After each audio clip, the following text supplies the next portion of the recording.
The Galactic Council convened, its chamber a grand and imposing structure bathed in ethereal light from countless glowing orbs suspended in midair. Representatives from dozens of star systems filled the hall, each species distinct yet unified in their reverence for the Empire's power. At the center of it all stood the Supreme Chancellor, a towering figure with scales that shimmered like molten metal, his voice a resonant boom that commanded absolute attention. "They are nothing more than primitive apes," he declared, his words dripping with disdain. "Cowards who cling to their insignificant rock, unwilling to face the reality of their inferiority." Murmurs of agreement rippled through the assembly. "We offered them a chance to join us, to bow before the might of the Empire. And how did they respond? With silence!" He sneered, his elongated fingers curling into a fist. "They fear us, as they should." Laughter erupted across the chamber, alien voices blending into a cacophony of derision. The Council's confidence was unshakable. Humanity was a minor player in the grand game of the galaxy, a species with neither the numbers nor the technology to matter. And yet their defiance, their refusal to submit, gnawed at the Empire's pride like an unseen thorn. Humanity's introduction to the galactic community had been a modest affair. Decades earlier, their fragile spacecraft had stumbled upon a trading outpost on the fringes of known space. The discovery had sparked cautious curiosity among the other species, who regarded humans as a curiosity rather than a threat. They were small in number, confined to a single planet, and technologically lagging far behind the galactic standard.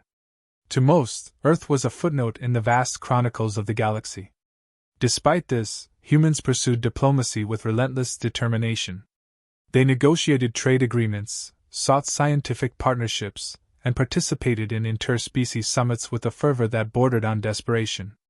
But the Empire viewed these efforts as pathetic, a sign of humanity's weakness. Their overtures were met with condescension, their achievements dismissed as insignificant. The galaxy, it seemed, had no place for a species that lacked the strength to demand it. Yet, beneath humanity's meek exterior lay a resilience that few had noticed. The Empire, in its arrogance, had overlooked the stories of human survival, their ability to endure adversity, to innovate under pressure, and to adapt in the face of overwhelming odds. These traits, buried beneath layers of ridicule and underestimation, were the seeds of something far greater than the Empire could imagine. The ultimatum arrived on a cold morning, Earth's skies painted in shades of gray as if mirroring the weight of the message. A holographic projection of the Supreme Chancellor loomed over the United Nations Assembly, his golden eyes blazing with contempt.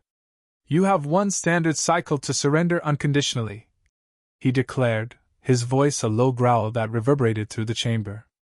"Fail to comply, and your planet will be reduced to ash." The transmission ended abruptly, leaving the room in stunned silence. Yet, in the face of such a threat, humanity did not crumble. Behind closed doors, leaders from every nation convened in secret, their faces grim but resolute. They spoke not of fear, but of strategy. Plans were drafted, resources allocated, and messages sent to the farthest reaches of human-controlled space. Earth's response, delayed as it was, spoke not of cowardice but of deliberate calculation. The Empire, however, saw the delay as an affirmation of their beliefs. The humans were scared, paralyzed by the inevitability of their doom. To drive the point home, the Emperor ordered the deployment of a fleet to Earth, a show of force that would leave no doubt of the Empire's supremacy. Massive warships, bristling with weapons capable of obliterating continents, descended upon the Sol system like harbingers of destruction. As the fleet reached orbit, the Empire's commander issued a broadcast, his expression a mask of smug certainty. "Earth," he intoned, his voice echoing across the planet's airwaves, "you stand on the brink of annihilation. Submit, or face the consequences of your defiance." His words lingered in the air, a promise of destruction that seemed all but certain. But as the Earth's skies darkened under the shadow of alien ships, humanity stood unyielding. They were not cowards. They were survivors. And their answer was coming. The Empire's fleet loomed over Earth, a terrifying array of warships that dwarfed anything the human race could muster. Their arrival was meant to inspire fear, to crush hope before a single shot was fired. Earth's surface remained eerily quiet, no sign of resistance or surrender. The commander of the flagship, a towering vessel bristling with weaponry, smirked as he observed the lack of activity. "They've accepted their fate," he muttered with satisfaction. But then, from Earth's atmosphere, a lone craft emerged. Unlike the sleek, symmetrical ships of the Empire, this one looked almost haphazard. Its angular design, patched armor plating, and glowing red exhaust trail were nothing like the polished aesthetics of galactic vessels. It was a human ship, unmistakably so, but unlike anything the Empire had anticipated. A transmission followed, cutting through the Empire's secure frequencies with chilling precision. "You wanted an answer?" The voice was steady, cold, and laced with defiance. "Here it is. This is the American Nightmare." The command deck erupted into confused chatter. A single ship? One pilot? The arrogance of humanity, to send such a pitiful attempt at resistance, was beyond comprehension. Yet, as the small craft accelerated toward the fleet, something about its movements, calculated, deliberate, and fearless, stirred an unease the Empire could not ignore. The ship was unlike any the galaxy had seen before. Its frame was a patchwork of cutting-edge Earth technology and salvaged alien components, reinforced by experimental alloys that seemed to absorb the light around it. Engines designed for impossible maneuvers allowed it to twist and turn with a precision that defied physics. The hull bore painted insignias, a mix of personal flair and symbolism, a grimacing skull beneath crossed lightning bolts, the epitome of defiance. Within the cockpit, the pilots sat in silence, their every movement deliberate. Stories of this figure had circulated among humans for years, whispered in hushed tones. A decorated war veteran, brilliant strategist, and feared combatant, the pilot had earned their nickname not from self-proclamation, but from the legend that followed their every victory. The American Nightmare was the embodiment of humanity's refusal to yield, an unstoppable force honed by hardship and sharpened by loss. Flashbacks danced in the pilot's mind, moments of survival that defined their journey. A childhood spent in the shadow of war, battles fought against impossible odds, and victories born not of strength but of cunning and determination. The call sign was not a boast, it was a promise, a grim reminder to humanity's enemies that even in the darkest moments, there was always a fight left in the human spirit. As the Empire's fleet advanced, the lone craft surged forward, cutting through the void with relentless speed. The pilots scanned the enemy formation, their voice calm as they muttered to themselves, "Let's see what you've got." Then, without warning, the first barrage of laser fire lit up the darkness. The Nightmare's response was immediate. The ship twisted and darted like a phantom, avoiding every shot with a precision that left the Empire's gunners scrambling. The craft's counterattack came in the form of weapons the aliens had never seen before. Missiles that split into swarms of smaller projectiles, plasma cannons that fired in erratic but devastating bursts, and mines deployed mid-flight to trap pursuing fighters. Within moments, chaos erupted among the Empire's forces. Fighters collided in the confusion, frigates were torn apart by well-placed strikes, and entire squadrons vanished in blinding explosions. The Nightmare wove through the carnage, each maneuver perfectly timed, each shot finding its mark. The Empire's superior numbers began to mean nothing as their forces were dismantled piece by piece. The flagship's commander watched in disbelief, his confident smirk replaced with grim realization. This can't be possible," he stammered, his eyes glued to the unfolding battle. Reports poured in. Their formations were in disarray, their pilots demoralized, their communications compromised. The lone ship wasn't just resisting, it was winning. The Nightmare's pilot allowed themselves a small grin, though their eyes remained cold and focused. "Cowards, huh?" they muttered under their breath. "Let's see how brave you are when it's your turn to run." For the first time, the Empire understood that they had misjudged humanity. This was no desperate attempt at survival. This was a declaration of war. And the American Nightmare was just getting started. As the battle raged on, the American Nightmare became more than just a ship, it became a force of chaos. The Empire's rigid hierarchy, so effective in maintaining control, now worked against them.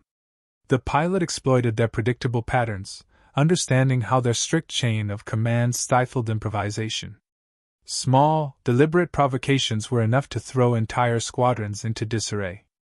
A false retreat here, an apparent weakness there, every maneuver was a carefully laid trap, designed to fracture their cohesion.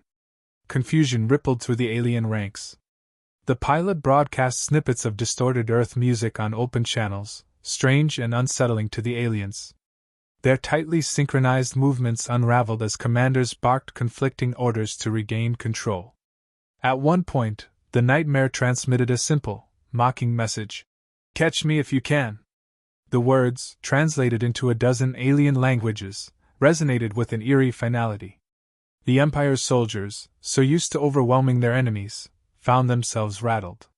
Their fear wasn't just of the ship, it was of the human mind behind it, cunning and unfathomable.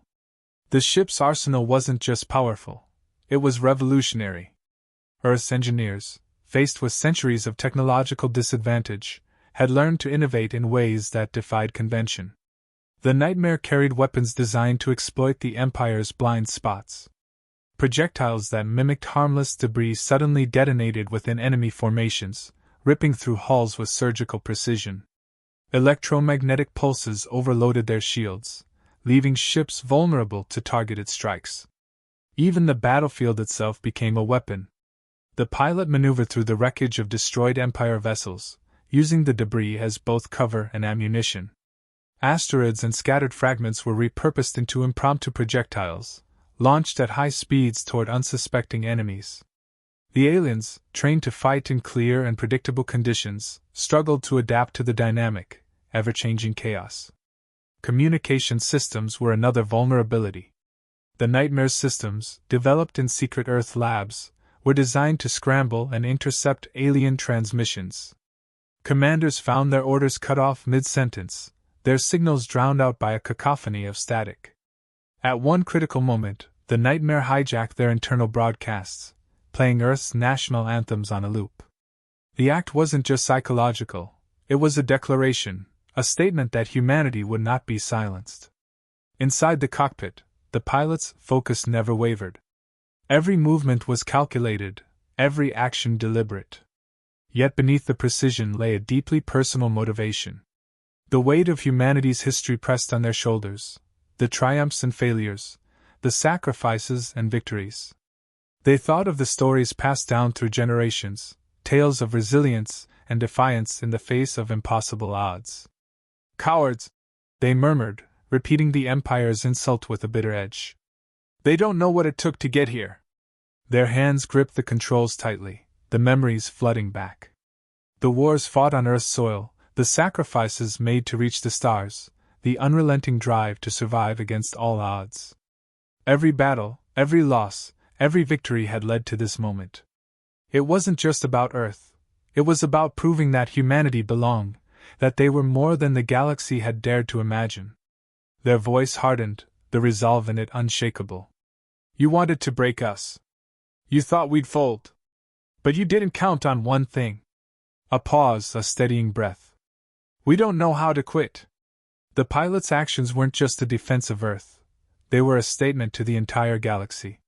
Humanity was more than a single planet, more than a fledgling species. They were survivors, innovators, and fighters. And in this moment, against the might of the Empire, the American Nightmare was the embodiment of everything humanity had ever fought for. The Empire, reeling from losses they had never anticipated, scrambled to regain control. On the flagship's command deck, a sense of desperation replaced the air of smug superiority. Alien commanders argued fiercely, their once cohesive hierarchy crumbling under the weight of failure. Accusations flew as blame was passed from one officer to another. "This human pilot is nothing but an anomaly," one commander snapped. "Deploy the Annihilator cannon! End this farce now!" "Fool!" another retorted, their features flushed with anger. "You would risk the flagship's power reserves on one target? What if it fails?" But their indecision could not last. The Supreme Chancellor's voice thundered through the chaos. "Enough! This ends here. Deploy everything we have. Destroy that ship or face destruction yourselves. Within moments, the fleet's most advanced weaponry was unleashed. Beams of searing energy sliced through space, missiles with self-adapting AI streaked toward the Nightmare, and electromagnetic fields disrupted the fabric of the battlefield itself.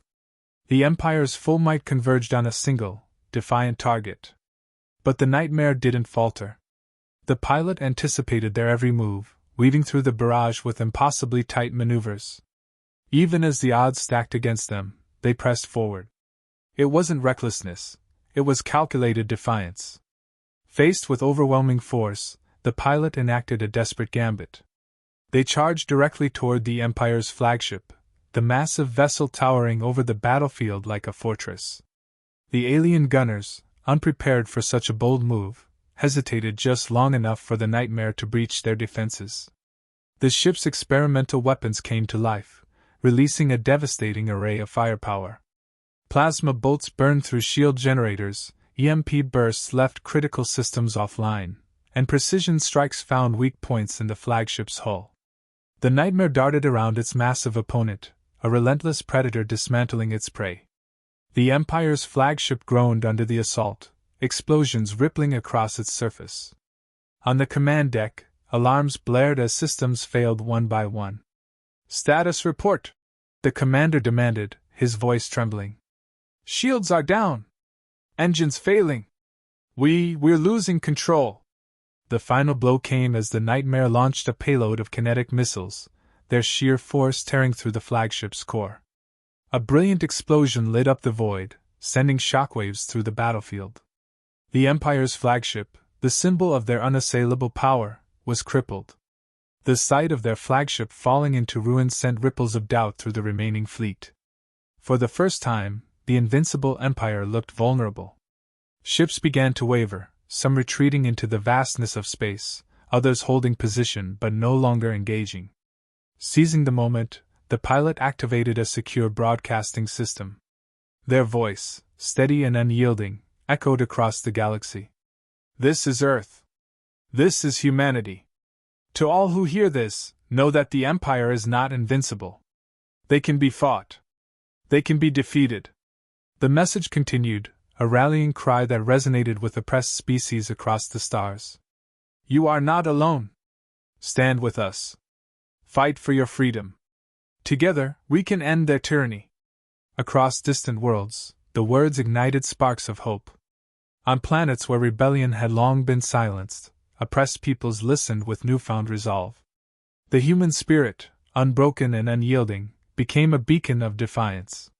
The pilot's voice softened, but its strength remained. "They called us cowards. They underestimated us. Let them see now what humanity can do." The message ended, but its impact rippled far beyond the battlefield. The tide had turned, and the Empire's grip on the galaxy began to loosen. Humanity, once dismissed as insignificant, had become the symbol of resistance. The battle reached its crescendo as the remnants of the Empire's fleet gathered for one final stand. Even in the face of overwhelming defeat, their commanders refused to retreat, desperate to reclaim their dominance. The American Nightmare, battered but undeterred, faced them head-on. The pilot's voice crackled through the Empire's open channels. "You've lost. Stand down, and you might live to see another day. Resist, and I'll make sure you don't." The defiance in their tone was a stark contrast to the crumbling confidence of the alien commanders. Yet, the Empire responded with one last surge of firepower, desperate to snatch victory from the jaws of defeat. The pilot, anticipating their desperation, unleashed a flurry of precise counterattacks. Using the wreckage of destroyed ships, the Nightmare created a deadly gauntlet, forcing the Empire's remaining forces into a confined kill zone. High-energy mines detonated in synchronized patterns, tearing through enemy vessels with surgical precision.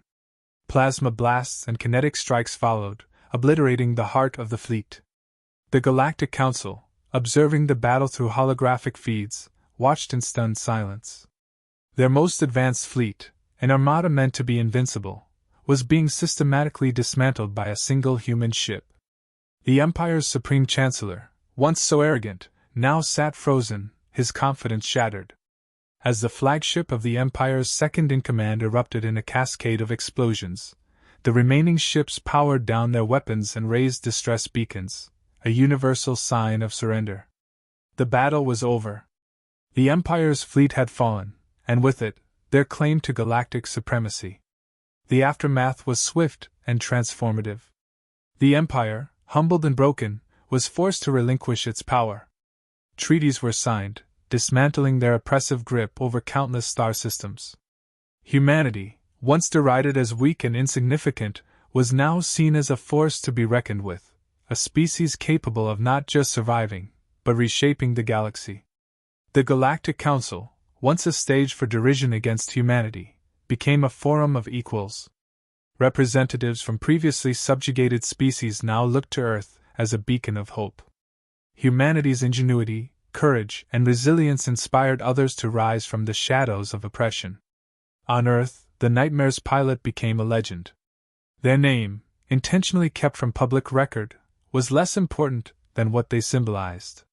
The American Nightmare was a reminder of humanity's refusal to bow, a story told across worlds as a testament to the power of perseverance.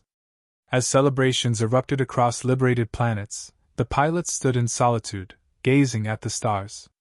Their final transmission echoed across the galaxy, a simple yet powerful message. They called us cowards. They thought we'd break. But humanity doesn't crumble, we endure. Survivors. Innovators. Fighters. Remember that. The message became a mantra for the galaxy's oppressed, a rallying cry for freedom and unity. And as the Empire's reign crumbled into history, humanity rose to its rightful place among the stars, not as conquerors, but as a symbol of hope, strength, and unyielding resolve.